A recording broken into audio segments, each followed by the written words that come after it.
Bună, dragii mei, bine ați venit, bine ați revenit. Sunt Meme și ca de fiecare dată înainte de a începe, vă reamintesc cât de minunați și de puternici sunteți. Astăzi voi vorbi despre energia la nivel de potențial din această săptămână. Și vă rog frumos să vă luați de aici informațiile care rezonează cu voi.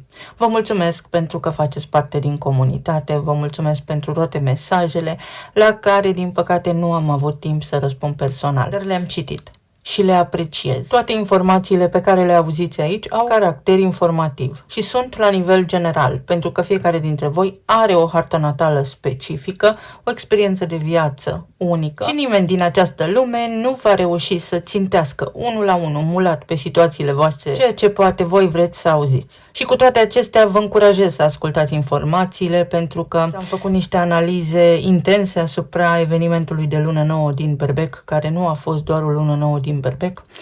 Se schimbă programul de viață și dacă am timp voi posta în pagina de comunitate analiza pe care am făcut-o. Acestea fiind spuse, vă urez tuturor o săptămână plăcută. Să vedem acum ce ne spune energia la nivel de potențial din această săptămână. Încep cu o prefață astrologică și apoi vedem ce ne spun cărțile de oracol, cele de tarot, dar și talismanele. Soarele și-a început tranzitul prin Taur. Aici s-a schimbat registrul. Am trecut de la impulsul brut din Berbec la cel de stabilitate. Vorbim despre ceea ce putem acum susține în realitate. Energia devine mai lentă, să îi spunem, mai concretă, mai orientată către valoare, bani, siguranță, construcție, dar și către corpul fizic. Și nu mai contează doar ceea ce vrem în aceste zile, ci ceea ce putem păstra. Pentru că apare în fiecare dintre noi, la nivel general, pentru că suntem toți sub aceleași tranzite, nevoia de consistență, de a pune rădăcini, de a transforma impulsul de moment în ceva durabil. Venus va schimba și asemnul la mijlocul săptămânii, intră în Gemeni și aerisește acest proces, pentru că se deschide zona comunicării, a ideilor, a conexiunilor, ea este zeița iubirii, relațiile pot deveni mai ușoare, mai flexibile, bazate pe idei, pe comunicare, pe conversații, dar și pe curiozitate. Energia devine mai socială, mai mobilă și mai puțin încărcată emoțional, mai orientată către conexiuni mentale. Atenție însă că o Venus în Gemeni este o energie mai superficială, nu este o energie profundă. Și cel mai important tranzit al acestei săptămâni este de fapt ingresul lui Uranus, tot în Gemeni, pentru următorii 7-8 ani. Aici apare schimbarea reală. Nu mai vorbim doar despre comunicare în acest context, ne uităm cu precădere către o reconfigurare a gândirii, a mentalității. Din acest moment începând, pentru următorii 7 ani, pot apărea idei neașteptate, revelații, perspective care rup tiparele vechi, lucruri la care nu v-ați mai gândit până acum. Și nu este un proces deloc confortabil, admit asta, este unul însă irreversibil. Nu mai putem reveni la vechea mentalitate. Adică odată ce știi ceva, nu poți să nu mai știi acel ceva. Ceva de genul acesta. Și ceva extraordinar de important se mai petrece în acest moment.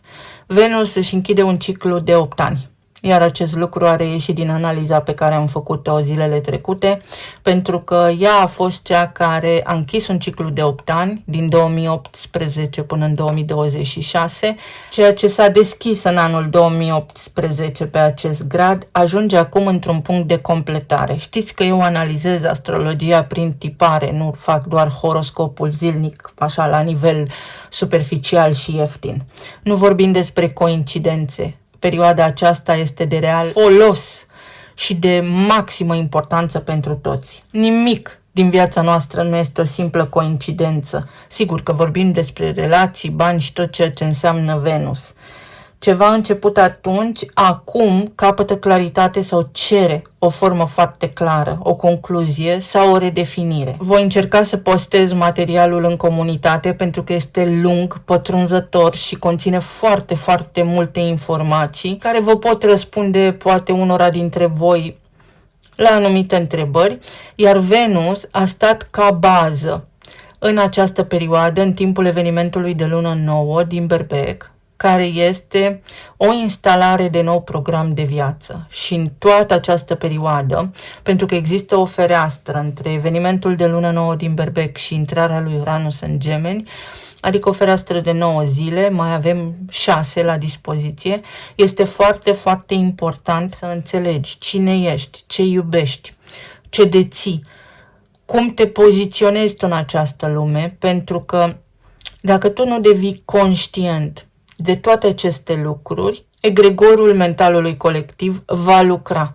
Și aceia dintre voi sau aceia dintre noi sau acei oameni care trăiesc viața complet inconștient, habar nu au pe ce lume trăiesc, vor fi aspirați într-un vacuum al lui Uranus în Gemeni și Pluton în Vărsător, adică disonanță cognitivă, epuizare psihică, sistem nervos dereglat, fără a mai putea face diferența între sine și ceilalți, între identitatea proprie și mase, între identitatea personală și identitatea colectivului. Practic, gândurile tale, sub o formă sau alta, ajung să nu mai fie ale tale și ești cumva expus la o influență mentală foarte puternică. Sper să fie relevant acest lucru pentru voi. Sigur că suntem susținuți în perioada aceasta, fereastra de 9 zile, pentru că nu este întâmplător acest număr, mai ales pentru că în timpul lunii noi din Berbec am avut parte de un mare stelium, au fost 8 corpuri cerești implicate în acest proces,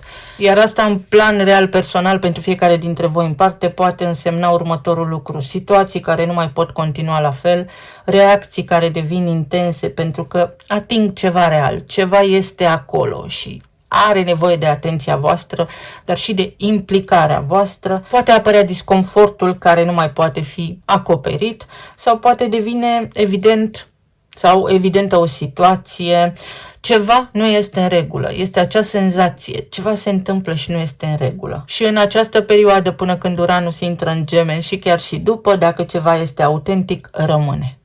Relație, casă, tot ce vă puteți voi gândi în această perioadă. Dacă este construit pe compromis, castel de nisip, cedează. Practic totul se leagă și veți vedea, încet.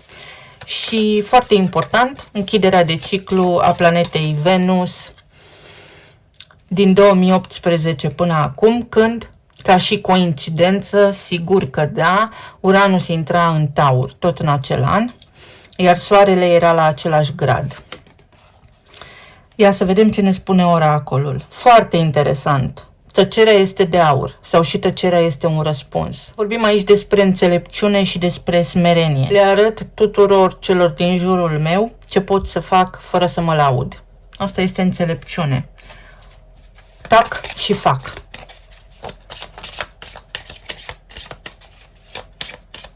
Ne mișcăm în tăcere, fără zgomot, onestitate, spun adevărul. Pot apărea în perioada ce urmează multe situații care acum capătă o claritate incontestabilă, o situație care se cristalizează la maximum. Sau dacă simțiți că ceva nu funcționează, atunci ar trebui să căutați voi adevărul, să vă fie clar de ce, cum și când. Spirit de echipă, posibil să fie o situație de genul parteneriat sau posibil să aveți nevoie de ajutor și în acest caz să îl cereți. Posibil să fie și o dinamică de prietenie cu cineva sau posibil să ajungeți să rămâneți prieteni cu cineva. Asta înseamnă cel mai deștept cedează. Este o săptămână realmente profundă, plină de înțelepciune. Dacă suntem deschiși să vedem lucrurile așa. Și creativitate, îmi place să-mi folosesc propria imaginație. Are legătură cu Neptun și cu faptul că s-ar putea ca în ultimii 8 ani să fi trăit într-o iluzie, să fi avut niște așteptări nerealiste sau tot ceea ce ți-ai imaginat din 2018 până astăzi să nu fi fost calea ta, drumul tău. Iar acum să se schimbe direcția, macazul, șina. Să vedem ce ne spune și tarotul. Pe zona de relații, la nivel de plan material și emoțional, ce aduce intrarea lui Uranus în Gemeni. Voi explica și despre Uranus în Gemeni într-o emisiune următoare.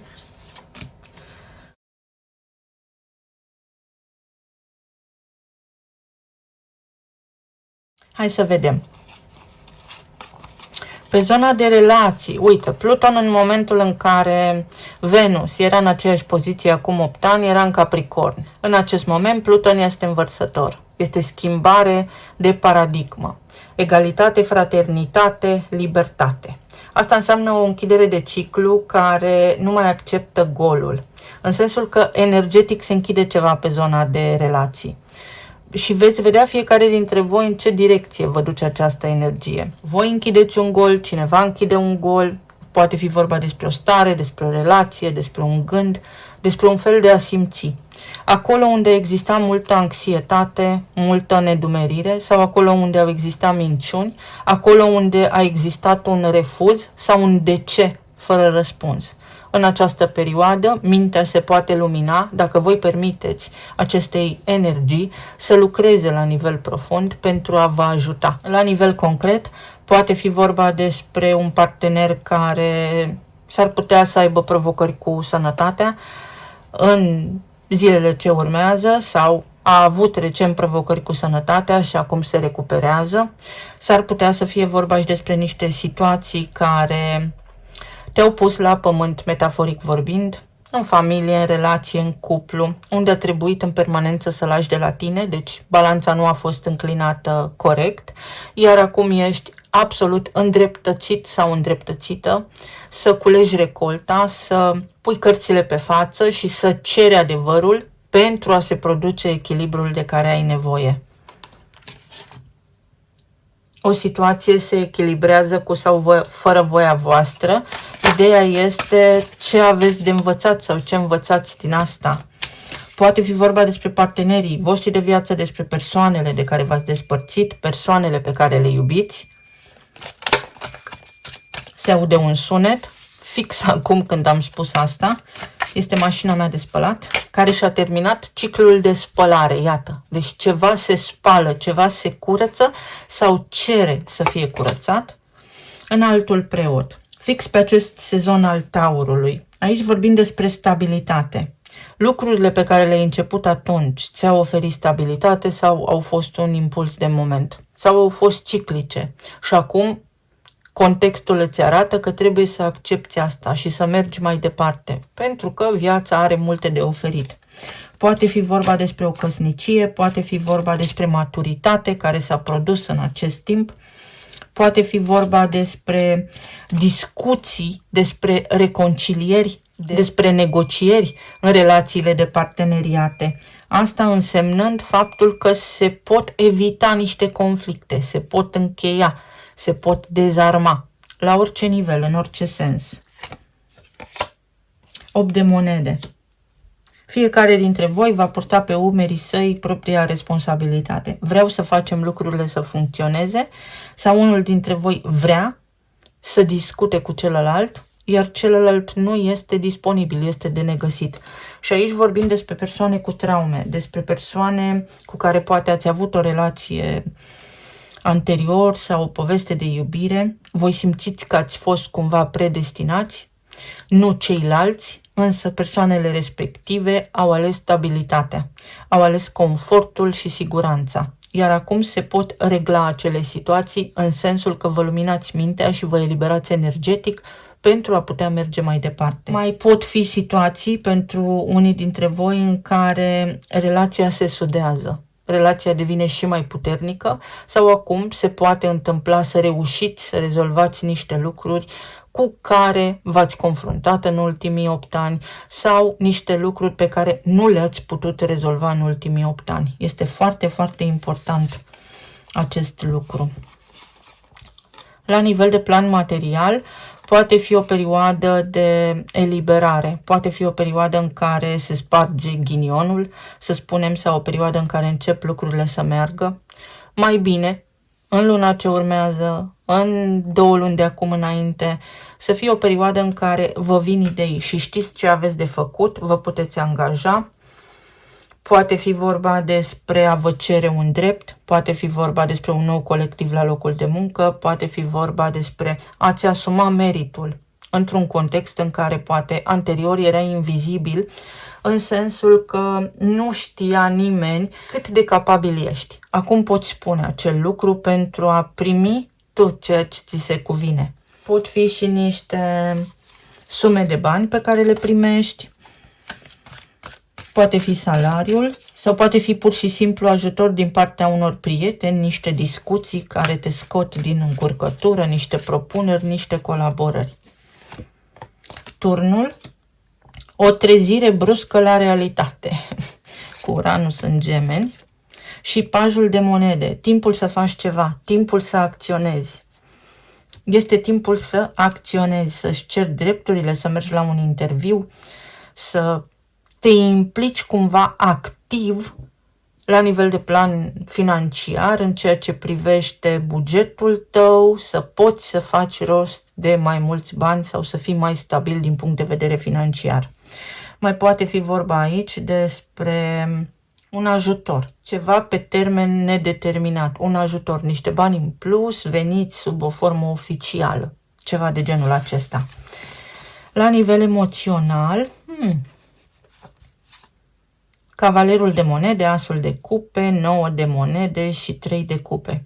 O siguranță de sine. Tot ceea ce se poate întâmpla în perioada ce urmează, începând cu această săptămână, îți poate aduce ție putere în plus. Ești mai puternic ca oricând. Nu acum se produce momentul renașterii, acum se produce momentul luminării. Renașterea ta s-a întâmplat gradual, atunci când ai trecut prin diferite situații. Acum doar o vezi, acum doar conștientizezi. Este o săptămână sau o perioadă care îți poate aduce bucurie, încredere în tine, o acceptare, dar este o acceptare care îți umple ție sufletul. Este un moment în care conștientizezi puterea ta. Este și o perioadă în care financiar se pot rezolva niște lucruri, pot intra niște bani, primești niște cadouri, îți cumperi niște lucruri care te mulțumesc, te fac pe tine să te simți mai bine. Eu știu că lucrurile materiale sunt temporare, dar din când în când, pentru că trăim în materie, acestea ne satisfac așa, pe moment, ne aduc o bucurie. Altora dintre voi vă vine sufletul la loc în piept, metaforic vorbind, în sensul că primiți o garanție. Este o forță. Este ca și când deveniți un munte. Voi știți exact. Asta simt să spun. Acum știți exact sau veți ști exact ce acolo vă las pe voi să vă dați seama. Este o confirmare că ceea ce ai iubit n-a fost în zadar, că ceea ce îți place să faci nu este în zadar, că pasiunea ta, vocația ta nu este întâmplătoare, că sentimentele pentru un om nu sunt întâmplătoare, că cineva nu a avut sentimente întâmplător pentru tine, că nu visezi, că nu ești subiectiv, ceva de genul acesta. Medical vorbind, este o săptămână mai bună, cu lucruri mai stabile, este o direcție către care te îndrepți, dar o direcție care progresează, avansează, cu răbdare înainte, pentru că se găsesc soluții. Faetonul. Este o răscruce de drumuri, să știți, un nexus point, cum mi se spune în fizica cuantică, în care, în funcție de alegerile tale, mergi mai departe pe o nouă linie de destin. Și avem lumea și faetonul. O închidere de ciclu. Și când spun o închidere de ciclu, vorbesc fix despre o nouă versiune de-a ta, pentru că luna nouă din Berbec a spus alt tu. Dar cum, în ce fel te construiești acum? Ce alegi pentru tine de această dată? Pot fi rezultate la niște analize, pot fi niște proiecte sau claritate asupra unor lucruri, știi către ce să te îndrepți. Pentru alții dintre voi, cineva conștientizează la nivel energetic, la nivel sufletesc, valoarea voastră în viața sa. Cineva conștientizează cât de important ești în viața sa. Dacă acționează sau nu, asta depinde doar de această persoană. S-ar putea să o smerească energia din acest moment și să aibă curajul să spună adevărul, dacă energetic și voi sunteți deschiși în acest sens, fără judecată, fără prejudecată. Poate fi și un moment de avansare. Și aici fiecare dintre voi știe ce își dorește acum. Să vedem ce ne spun și talismanele.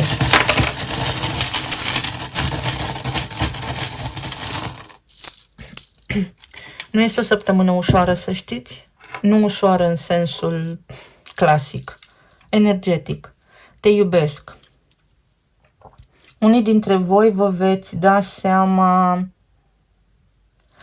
Că anumite situații au fost pietre în drum, că anumiți oameni au fost pietre în drum, iar alții dintre voi vă veți da seama dacă a fost real sau nu, ceva anume. Sau dacă mai este relevant ceva anume. Și în funcție de convingerile voastre veți putea analiza, veți putea acționa. Este o săptămână care aduce o certitudine, un drum deschis. Oricine va face pași către voi, ori o persoană anume se deschide în acest sens, dar este și un regret aici, în unele cazuri. Pentru alții dintre voi, chiar dacă cineva conștientizează valoarea voastră, fie în piața muncii, fie la nivel personal, s-ar putea să se teamă că nu mai poate repara nimic, că ce a fost a fost sau că ceea ce este nu mai poate fi întors din drum. O muză, o cale, o inspirație pentru cineva. La nivel financiar, lucrurile pot fi bune, începând cu zilele ce urmează. O inimă ușurată, și o baterie plină, o inimă plină. O săptămână în care vă ies lucrurile așa, sunteți mulțumiți, fără scandal. E chiar o săptămână cu bucurie, încetează ceva. Asta simt să spun. Uite, ciocanul lui Thor este Uranus în Gemeni la nivel mental, foarte multă obiectivitate. Este ca și când, în acel context de lună nouă, Eris în Berbec a spus acum, nu te mai poți minți singur. Intuiția care lucrează activ și hazardul. Un moment care poate deschide o oportunitate reală, o oportunitate aparte, pe care o așteptați de mult timp. Un sezon bun. Uite, mielul, lemb. O oscilație, ceva ce a oscilat acum devine calm, devine clar. Leul, poate aveți legătură cu cineva din zodia Leu sau cu cineva care are planete în Scorpion, soare în Scorpion, ascendent în Scorpion. Sau poate fi vorba despre crucea fixă, o situație care începe să se învârtă, ceva pornește din loc, o situație care a fost fixă, acum începe să se miște. În acest context, Leul și Scorpionul sunt semne fixe, dar luna nouă s-a petrecut pe crucea cardinală, de la lipsă de voință la acțiune, de la a fi imobilizat, paralizat, metaforic vorbind, la mișcare foarte multă. O iubire profundă, o viziune profundă, lucruri cu sens.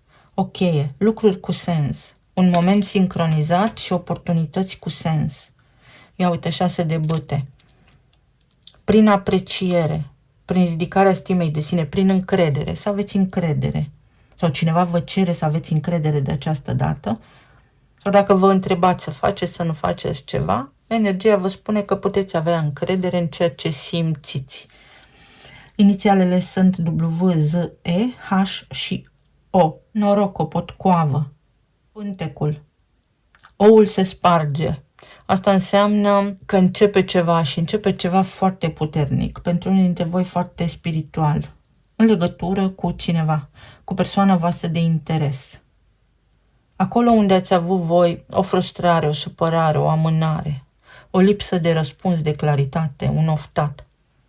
Se luminează zona. O perioadă care deschide foarte multe oportunități care lămuresc situația din relații. Unii dintre voi veți ști împreună sau separat. Alții dintre voi veți traversa cel mai probabil situații în care veți spune noi, nu doar tu, noi. Pentru că Pluton este învărsător și cere uniune, egalitate. Nu doar tu contezi, noi.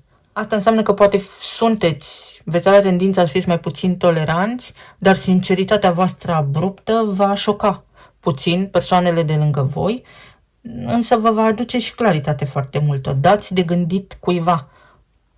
Îi dați de gândit unor persoane. Este o persoană care se gândește în acest moment la voi, se gândește la tine, ca să mă adresez personal, și este smerită. sau poți discuta cu cineva pentru că nu va fi arogant sau arogantă. Eu vă mulțumesc foarte mult, vă doresc să aveți o săptămână minunată, să fiți bine, sănătoși și iubiți și să ne auzim cu bine și data viitoare. Pa, pa!